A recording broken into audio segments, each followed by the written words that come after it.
예, 반갑습니다. 오늘 제가 말씀드릴 분야는 이제 지식산부담은 산업보안 쪽과 관련해서 앞으로 4차 산업혁명 시대에 있어서 어떤 변화가 있고 기술보호 시스템을 어떻게 변화해야 될 것인가에 대해서 말씀을 드리도록 하겠습니다. 지금 세상을 변화시킨다고 그러는데 무엇이 변화하고 있는가? 아마 여러분들도 이미 다 아시는 상황입니다. IoT, 빅데이터, AI, 로봇 이렇게 아마 네 단어로 정리를 할 수 있을 것 같습니다. 이 그림은 제가 이제 유럽연합에서 지금 진행되고 있는 자율 자동차와 예를 들어서 로드 시스템에 대한 이런 이미지를 가져왔습니다. 한마디로 이 네 단어가 4차 혁명을 우리가 상징한다고 할 수 있겠습니다. 이렇게들 얘기하는 것 같습니다. 우리 왜 4차 혁명이 중요한 의미를 갖고 인간사에서 여러 지금 의미를 갖게 되는가에 대해서 우리 망막에는 여러분이나 저나 사실 다 눈으로 보고 있습니다만 이렇게 시신경세포가 있다고 합니다. 그 중에서 뇌와 연결된 것은 100만 개고 이것이 뇌 부담 감소나 검색 등을 통해서 아마 인식하는 구조 시스템을 갖고 있고 이러한 방식을 4차 혁명의 키워드로 아마 이 방식으로 지금 응용하고 있습니다. 작년에 일본 경제산업성 경산성에서 나온 내용을 보니까 이런 말을 했네요. 이제까지 실현 불가능하고 생각되었던 사회 실현이 가능할 것 같다.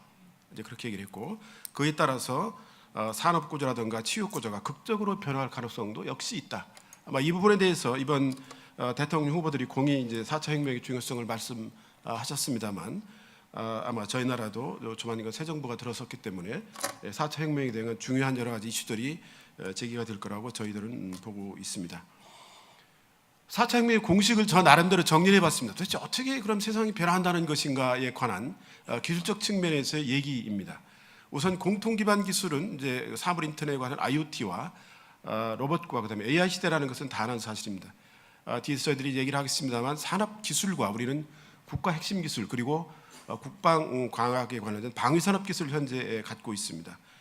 대개 이렇게 합하면 한 5,000개 내외가 될 텐데 이것과 빅데이터를 아마 연계하게 되면 다양한 상품과 서비스가 나오는 시대가 번개 도래할 거다 이렇게 저희들은 보고 있습니다. 예를 들자면 건강의료 데이터를 만약 이런 데에 만약에 가미를 시킨다면 지금 우리가 의약품에 대해서 부작용도 많습니다만 개인별 의약품이나 개인별 건강이나 미용 서비스 이런 것까지도 가능한 시대가 온다고 얘기를 합니다. 지난주에 제가 한의학연구원에 가서 연구부안을 얘기하면서 이런 의견을 드렸습니다. 우리가 한의학이 좀 뒤진 거로 말을 하는데 최근에 이 국방과학기술 중에서 가장 중요한 것 중에 하나는 해독과 제독 분야입니다. 천연 자원을 이용한 한약. 우리는 한약을 보약으로만 알고 있지만 만약 이러한 것을 이렇게 게놈과 바이오 데이터가 연계되게 되면 전혀 새로운 시장이 열릴 것이다. 저희들은 그렇게 얘기를 했고 그러한 것을 부탁드린 바가 있습니다. 그동안에 이 4차 산업혁명과 관련해서 세계 주요 기업은 전략이 두 가지로 진행됐다고들 이렇게 평가를 하고 있습니다. 우선 네트에서 리얼로 하는 이러면 공장의 데이터를 수집해서 클라우드 서버를 통해서 AI를 이렇게 통계를 거쳐서 공장에 생산하는 시스템 이른바 우리가 아는 구글과 아마존 방식이 있었고 또 리얼에서 네트로 가는 이런 거 공장의 데이터를 공유하고 그거를 축적해서 공장을 제한하는 방식인 독일 이른바 GE와 IBM과 지멘스의 방식이 있었다 이렇게 얘기를 합니다. 네트와 리얼과 네트가 지금 혼합되어 있고 이러한 시대가 결국은 4차 혁명의 기반이 되고 있다라고들 설명을 합니다. 이러한 시스템에 있어서 미래를 향한 그런 경제사회 시스템과 관련해서 어떻게들 설계하고 있는가에 관한 얘기가 되겠습니다. 우선 재편이 필요하다. 이거는 여러 언론과 여러 전문가들이 얘기를 하고 있습니다. 우리가 그 컴퓨터가 들어올 때 시대를 생각해보고 인터넷이 들어올 시대를 생각해보면 4차 혁명이 약간은 과장되고 과연 그러한 것이 가능할까라는 의문은 들지 몰라도 이 시대가 올 것은 분명한 것 같습니다. 만약에 지금 현재대로 간다면 데이터 플랫폼을 우리가 구글이라든가 아마존이라든가 이런 데 우리가 의존해야 되고 결국 노동시장은 우리는 고정화될 거라고 봅니다. 기존의 산업 시스템, 교육 시스템 그대로 가겠죠. 제조업 중심에. 이것은 그렇게 되면 이게 현실화가 이루어지게 되고 결국은 해외 플랫폼의 하청 기지화 될 것이다 이렇게 보고 있습니다. 당연히 고용기회의 저하와 중산층의 붕괴로 이어지는 빈곤층 확대를 우려하고 있습니다. 따라서 4차 산업혁명 시대가 모두는 아니지만 그 준비를 우리가 인터넷과 과거의 여러 가지 이런 과정을 보면 준비를 좀 서둘러야 될 때가 아닌가 저희들은 이렇게 생각합니다. 여러 가지 모델을 지금 얘기를 하고 있습니다. 대체적으로 기대되는 경제사회의 변혁 부분들은 네 가지 정도로 요약을 할 수가 있겠습니다. 우선 24시간 가동에 인간에 의한 기계가 이제 할 것이라는 것이고 물류에 있어서 무인 부분 자율주행처럼 누구나 다 아는 얘기입니다. 이 자율주행 차량이 갖고 있는 것이 그동안에 이제 문제가 되는 고령화 사회라든가 이동 약자들에 대한 이런 그 우려를 해소할 것이다. 또 그리고 고립 지역에 대한 이런 그 생필품 공급에도 상당히 기여를 할 것이다. 우리가 늘 아는 이 교통사고의 감소나 통근 시간 활용, CO2 저감.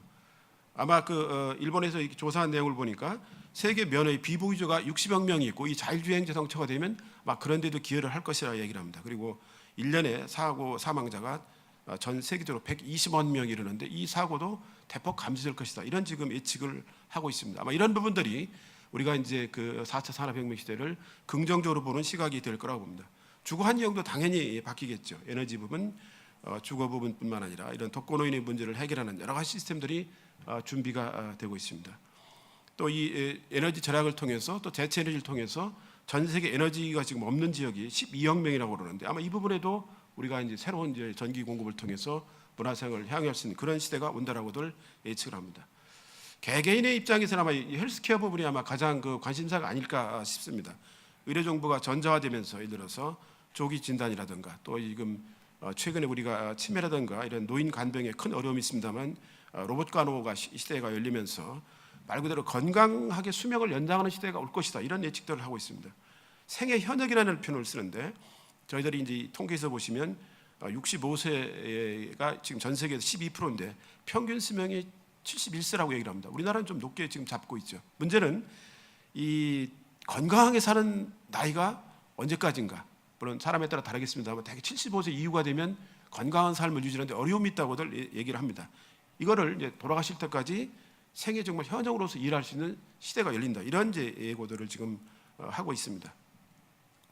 산업 부분에 있어서는 예를 들어서 우리가 이제 물건을 공급하는 시스템에서 일반 리드 타임을 단축하고 상품의 재고를 말 그대로 빅데이터를 활용해서 제로로 만들면서 우리가 이제 폐기되는 이런 여러 가지 상품과 자원을 예를 들어서 절약할 수 있을 것이다. 우리나라에서 지금 아마 전 세계에서 지금 나오는 그 폐기물 물량이 연간 21억 톤 정도가 되는데 이 부분들을 아마 아낄 수 있을 것이다. 이것이 미래의 지구를 좀 넓게 할 것이다. 그리고 오늘 파이낸셜 뉴스에서 이렇게 미래 산업에 관해서 지식자산권과 산업한 컨퍼런스를 합니다만 아마 최근에 그 캠브리지 대학의 경우를 보니까 제조업의 미래가 어떻게 되느냐 이런 아마 이제 그 모임들을 계속 컨퍼런스를 하더라고요. 아마 그쪽도 지금 우리가 생각했던 4차 혁명 시대에 대해서 예측하지 못한 것, 예측했던 것이 그대로 진행되고 있는가에 대해서 계속적인 점검을 하고 있는 것 같습니다. 앞으로 향후에 이런 그 형태의 이런 여러 가지 체크하는 모임과 전문가적인 공유 시간이 계속 있어야 된다고 저희들도 보고 있습니다. 일반적으로 봤을 때 4차 혁명이 우리나라는 일부에서 그렇게 얘기합니다. 우리는 항상 뒤지는 거 아니냐 이런 생각들을 갖고 있고 또 어느 쪽에서는 우리가 삼성이 있으니까 예를 들자면 우리가 이미 앞서 있는 거 아니냐 이런 생각들을 하시는 것 같습니다. 우리가 이제 그 전문가들의 입장에서 정리한 자료들을 보면 데이터 시대를 이렇게 설정을 합니다. 우리가 IoT 로봇과 AI를 설명하지만 핵심은 데이터라고들 대개 예측을 지금 하고 계시는 것 같습니다. 버추얼 데이터에 있어서는 여기 보시다시피 이미 여러분들이 아시는 구글이라든가 아마존이라든가 페이스북이라든가 트위터가 이미 장악을 했습니다. 일본에서 나온 데이터를 보시면 야후라든가 락덴이라든가 이런 라인 같은 건 아주 적은 그 퍼센트만을 차지해서 이미 이 시장에서 밀렸다는 걸 의미합니다. 그러니까 이것은 이미 인터넷 시대에 있어서 미국이 선점을 했고 그 부분에서 이 거대한 시장을 형성한 것은 인정할 수밖에 없습니다. 그러니까 구글이 아마존을 대표되는 이 플랫폼 1막의 기회는 이제 지나갔다라고 보고 그러면 어떻게 할 것이냐라는 것을 이제 준비해야 된다는 얘기들을 지금 하고 있습니다. 리얼 데이터 시대이고 제2막이 열린다는 거죠. 지금은 데이터를 계속 가지고 축적하고 그걸 분석하고 공장이 지시하는 시대였는데 현재 실시간으로 움직이는 데이터를 누가 활용하고 어떻게 장악할 것이냐가 결국은 4차 혁명 시대의 승자가 될 거라고들 예측을 합니다.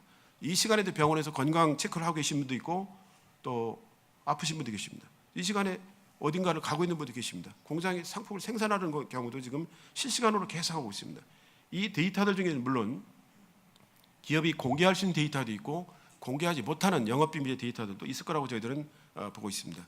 그러나 이런 그 기업들 상호 간의 협조 영역과 갈등 영역, 공유 영역을 어떻게 우리가 조절할 것이냐 그거에 따라서 데이터를 기반으로 해서 플랫폼을 구축하고 수집된 데이터를 빅데이터하고 AI가 분석하고 제품화하는 사이클을 계속 돌리게 되는 이런 데이터의 시대가 결국은 제4차 산업혁명의 핵심일 거다 이렇게들 예측을 하고 계신 것 같습니다.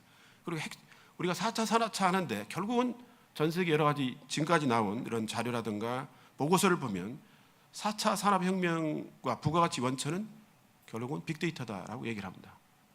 뭐 최근에 저희 대학도 AI 학과의 설치를 둘러싸고 여러 가지 학내 여러 가지 의견들이 있습니다만, 저는 개인적으로 AI 학과도 중요하지만 오히려 데이터 학과를 만드는 게 중요하지 않은가 이런 의견을 냈는데, 그 부분은 세계 기술의 산업 방향 그런 쪽이 지금 그쪽으로 간다는 겁니다. 그리고 이 데이터 산업이 지금 우리가 갖고 있는 여러 가지 강약점을 분석해서 이걸 어떻게 할 것인가, 이것이 새로 들어선 정부가 해야 될 전략이라고 저희들은 보고 있습니다. 개인적으로 이런 정책을 핵심으로 좀 했으면 좋겠다. 물론 이거는 뭐 저희 나라의 여러 가지 현황과 토대가 정확히 분석된 것을 토대로 말씀드리는 것은 아니고, 다른 나라의 이른바 진행되고 있는 사례를 통해서 말씀드리는 내용이 되겠습니다.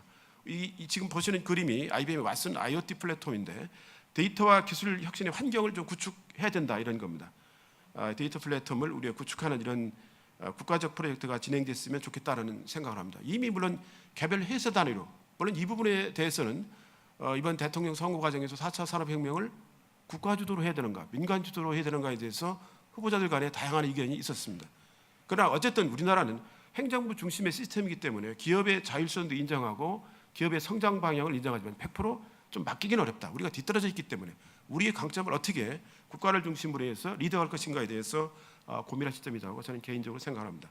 이미 IBM은 이런 그 오픈 이노베이션 구축을 하기 위해서 플랫폼을 띄워놨습니다. 자기 홈페이지에. 그래서 어떤 창조적인 사고 방식, 어떤 그 코드를 통해서 어떤 것을 빨리 만드는 방법, 그리고 물류를 단축하는 것, 운영에 있어서의 솔루션 방향, 그다음에 경영에 있어서의 솔루션은 뭐냐, 또 실패한 사례와 성공한 사례를 통해서 무엇을 할 것인가, 속도와 혁신에 대해서 지금 이런 플랫폼을 계속 돌리면서 계속 여러 다양한 의견들을 지금 모아서 혁신적인 해결 방안, 4차 혁명 시대 이것을 하기 위해서 전 세계 아이디어를 모으는 플랫폼을 오픈해 놨습니다.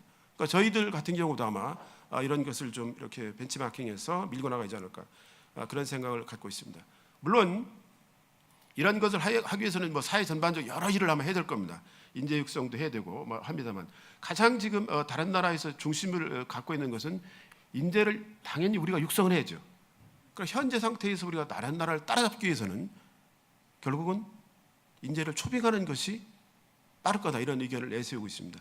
우리가 기술 유출에 관련된 또 산업 보안에 관련된 핵심 내용은 예를 들어서 인재를 통한 혹은 스카웃을 통한 인재의 이동과 기술 유출이었는데, 이거를 어떻게 할 것인가, 우리가 막을 것보다는 오히려 과감하게 이분들을 스카웃하는 정책을 좀 펴야 될 것인가 아닌가, 이런 이제 의견들을 내는데 저희들은 이 부분에 대해서 좀 적극적이지 않을까 싶습니다. 그다음에 경제 시스템의 이런 고도화가 된다는 것은 다 여러 매체를 통해서 또 여러 전문가 의견들이 얘기를 하십니다. 신속하고 과감한 의사결정을 해서 거버넌스 체계라든가, 특히 저희 나라는 정부가 바뀌어도 계속 똑같은 얘기를 뭐 수십 번을 들었습니다. 규제 개혁하자, 행정정보 공개하자. 좀 이거를 진짜 단어가 아니라 실질적인 내용을 뭐가 규제 개혁이고 뭐가 행정정보 공개인지를 좀 진지하게 검토가 됐다. 그냥 행정부 자료를 오픈하는 게 중요한 건지, 에 대해 정보 중에서 어떤 것이 정말 유의미한 것인에 대해서 고민할 시점이 됐습니다.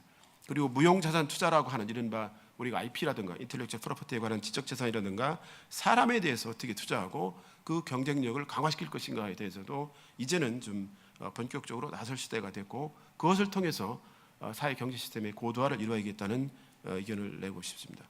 교육 정책에서는 이제 뭐 오늘도 보니까 고등학교에 이제 학점 이수제 얘기가 나왔습니다만, 저는 뭐 여러 가지 좋습니다.